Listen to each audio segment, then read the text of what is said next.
9일 동안 34만 명이 몰린 안심 전환대출 신청, 어느 때보다 핫했습니다. 시민들의 반응도 참 좋았었는데요. 하지만 이것이 그렇다고 해서 무조건 좋다고만 볼 수 없겠죠. 안심 전환대출에 대한 양면을 오늘 한번 분석을 해서 알려드릴까 하는데요. 오늘 이수연 기자와 함께하도록 하겠습니다. 어서 오십시오. 안녕하세요. 네, 안녕하세요. 처음 뵙네요. 네. 예. 사실 안심 전환대출 2차에서 20조 원 추가로 이렇게 해줄 만큼 물론 다 꽉 차진 않았습니다만은 그래도 아주 반응이 핫했는데요. 실제로 얼마나 이렇게 실적을 이뤘는지 한번 수치상으로 설명부터 해주시죠. 네, 금융위원회에 따르면 안심전환대출 1, 2차분 실적을 모두 합한 거는 33조 9천억 원, 신청한 대출자 수는 34만 5천 명으로 나타났습니다. 안심전환대출은 쉽게 말해 고금리 주택담보대출을 저금리로 바꿔주는 대신 이자만 갚던 대출을 원금과 함께 갚도록 하는 상품입니다. 이렇기 때문에 원금 상환 능력이 있는 사람들만 혜택을 볼 수 있는데도 출시 초기에는 말 그대로 광풍이 일었습니다. 지난 24일 안심전환대출 출시 첫날 한 달치에 가까운 4조 원이 넘는 대출 전환 신청이 들어왔고요. 1차 안심대출은 나흘 만에 19조 8천억 원이 몰리면서 조기 소진되는 흥행몰이를 했습니다. 신청자가 쇄도하자 금융당국은 20조 원 규모의 안심전환대출을 추가로 내놓았는데요. 2차분 신청 금액은 14조 원에 그쳤습니다. 네. 당초 2차분 20조 원보다 신청 규모가 많으면 집값이 낮은 순대로 공급할 방침이었는데 이제 신청자들은 자격 요건만 맞으면 모두 대출을 갈아탈 수 있게 됐습니다. 예, 그래도 좀 다행이네요. 초과되지 않아서 이제 신청하신 분들은 다 혜택을 받을 수 있을 것 같은데 이수연 기자는 기억이 나실지 모르겠지만 그 첫날에 저희가 사실 전화로 한번 통화를 했었잖아요. 직접. 네, 기억납니다. 네, 여의도 영업점을 갔었는데 직접 가보니까 주로 좀 어떤 사람들이 이 안심전환대출을 신청하던가요? 그날 뵀던 분들 대부분이 그 월차, 연차를 내고 오신 직장인분들이 굉장히 많았습니다. 예. 그리고 이거를 좀 더 정밀하게 분석을 해봤는데요. 네. 정부가 이제 1차분을 대상으로 분석을 했을 때 안심전환대출을 받은 사람들의 평균 소득은 4,100만 원이었고 연소득 6천만 원 이하가 71%인 것으로 나타났습니다. 예. 또 소득별 비중은 2천만 원 이하가 25%, 2천만 원에서 4천만 원 사이가 21%, 네. 4천만 원에서 6천만 원이 25%, 6천만 원 이상이 29% 등으로 나타났습니다. 네.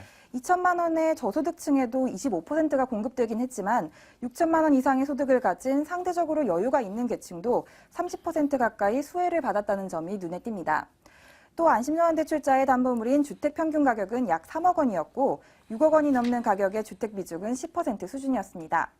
대출 만기는 평균 23년으로 20년 이상 비중이 75%로 나타났습니다. 평균 대출 금액은 1억 1,200만 원으로 조사됐습니다. 사실 이렇게 따지고 보면 안심전환대출을 신청한 사람들도 어느 정도 그래도 찢어지게 가난하진 않고 어느 정도 산다고 우리가 좀 판단을 할 수 있을 것 같네요. 그렇죠. 근데 사실 이런 문제, 이런 상품들이 나오는 이유도 기준금리가 인하되면서 가계부채에 대한 문제가 더 대두가 되지 않았습니까? 실제로 안심전환대출을 통해서 가계부채 문제가 좀 어느 정도 해결될 수 있을지는 좀 미지수인데 수치상으로 나온 게 있나요? 네, 일단 금융위는 안심전환대출을 통해서 대출자들이 분할 상환으로 원금을 꼬박꼬박 갚게 되기 때문에 매년 약 1조 원의 가계부채 총량이 줄어들 것으로 기대했습니다. 그동안 정부의 갖은 노력에도 눈덩이처럼 불어나기만 했던 가계부채가 감소할 수 있는 계기가 됐다고 볼 수 있습니다. 예. 안심전환대출로 전환된 대출 가운데 59%가 종전의 변동금리이면서 이자만 갚던 대출이었는데 이번에 모두 고정금리로 원금과 함께 빚을 갚는 형태로 전환됐습니다. 금융위는 안심전환대출 공급으로 고정금리 분할 상환 비중이 약 7에서 8%포인트 정도 상승할 것으로 추정했습니다. 현재 고정금리 대출은 23.6%, 분할 상환은 26.5% 수준인데요.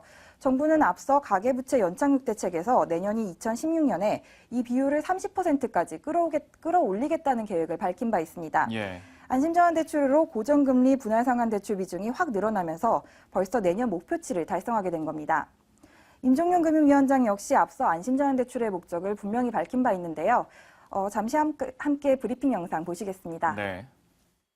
안심전환대출은 우리나라 가계 부채 중 가장 큰 비중을 차지하는 은행권 주택담보대출을 대상으로 하여서 기존의 변동금리 또는 이자만 갖고 있는 대출을 고정금리이면서 처음부터 원금을 상환하는 대출로 전환함으로써 가계부채의 구조 개선을 위해 추진되었습니다.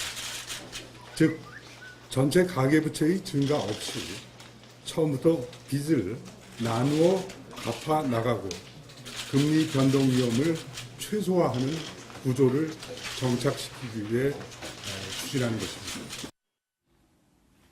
네, 이렇게 추진된 안심전환대출의 가계부채 구조 개선 효과는 적지 않았다고 볼 수 있습니다. 예. 사실 정부는 가계부채 연착륙 대책이라는 이름으로 지난 몇 년 동안 여러 차례 가계부채 대책을 내놓은 바 있는데요. 이처럼 관심을 끌었던 적은 없습니다.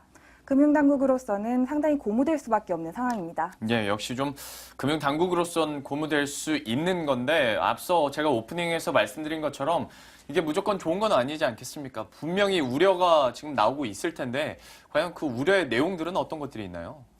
네, 안심전환대출이 취급되는 동안에도 많은 예. 우려들이 있었는데요. 네. 그중에 먼저 형평성 논란이 굉장히 컸습니다.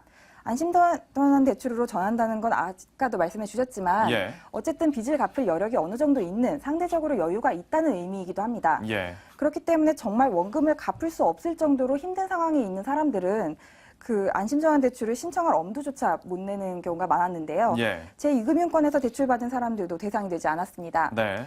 이에 따라 정말 위험한 취약계층, 서민층에 대한 후속 대책이 시급히 나와야 한다는 지적이 제기되고 있습니다. 금융당국도 안심전환대출의 혜택을 보지 못한 서민층 대상 금융지원 방안 마련을 서두르고 있습니다. 역시 돈이 너무 많아서 이제 신청 자격을 못 받는 사람도 있겠지만 오히려 좀 자격에 미달하는 사람들도 많지 않겠습니까? 그렇다 보면 안심 전환 대출이라는 조건도 있겠지만 어떤 근본적인 대책이 좀 필요하지 않을까? 특히 좀 당장 급한 사람들에게요. 이런 논의는 현재 뭐 진행되는 게 없나요? 상당히 활발하게 진행되고 있습니다. 예. 지금 금융권에서 모두 촉각을 기울이고 이제 보고 있는데요. 네. 우선 임대주택의 연 2.5% 보증금 대출 범위를 더 늘리거나 보금자리론 판매를 새마을 금고 등으로 확대한다는 내용이 거론되고 있습니다. 예. 그 외에도 또 햇살론이나 바꿔드림론 등 서민금융 상품들은 금리를 인하하는 방안이 논의되고 있습니다. 예. 제2금융권의 호응은 미지근한 것으로 알려졌는데요. 아무래도 서민금융 상품들은 부실 위험이 높다 보니 금리를 낮췄다가 손해를 볼 수 있는 가능성이 높고요. 또 저금리와 내수 침체로 수익이 악화되고 있는 상황에서 저신용 대출마저 금리를 내리게 된다면 그만큼 상황이 더 악화될 수 있다는 겁니다. 예. 역시 어느 정도 논의가 되고 있긴 합니다만은 그게 실질적으로 서민들에게 혜택이 좀 돌아갈 수 있기를 바라겠고요.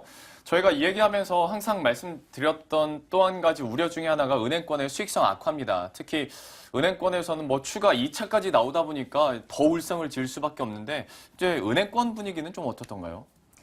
은행권에서도 이제 많은 부담이 있을 수 있다는 우려가 제기되고 있는데요. 예. 일단 안심전환대출은 주택금융공사가 주택저당증권인 MBS를 이제 떠안으면서 금리를 네. 낮춘 상품입니다. 예. 이걸 좀 더 설명하자면 그 시중은행들이 가지고 있는 주택담보대출을 주택금융공사가 MBS를 발행해서 그렇죠. 약간 지급 보증 형태로 가져오는 건데 예. 그러다 보니까 은행권에서는 이 MBS에 대한 부담이 이렇게 크다고 여러 번 언급을 하고 있습니다. 네. 지난주 금요일 임종영 금융위원장이 시중 은행장들과 이제 만난 자리에서도 은행이 MBS를 계속 보유하고 있어야 하는 부담과 또 향후의 금리 변동 리스크 등에 대한 우려가 제기된 바가 있습니다.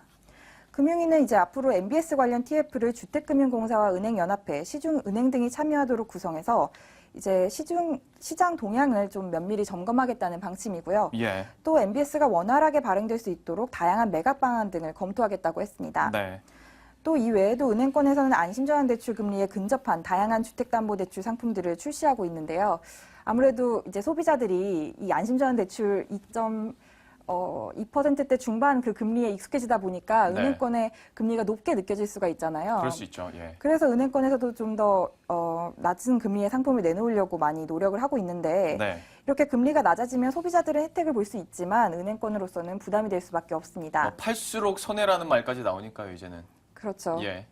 너무 금리를 낮추게 되면 좀 그런 경향이 있는데 네. 그래서 이제 시장에서 좀 적당히 조율하는 그런 게 있어야 되는데 잘못될 경우에는 뭐 부담이 커지고 그렇죠. 나중에 사고가 나고 네. 다만 이렇게까지 되지 않기를 바라는 바이고요. 예.